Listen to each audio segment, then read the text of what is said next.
You ask Tiger to calculate. This deals with linear inequalities with one unknown. The final result is x equal or smaller than -12. Let's solve it step by step. Isolate the x. Divide both sides by 4.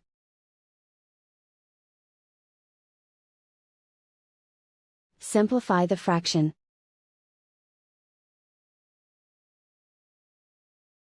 Find the greatest common factor of the numerator and denominator.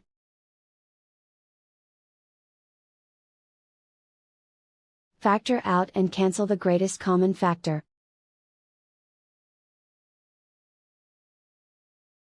Plot the solution on a coordinate grid. And so the final result is x equal or smaller than -12.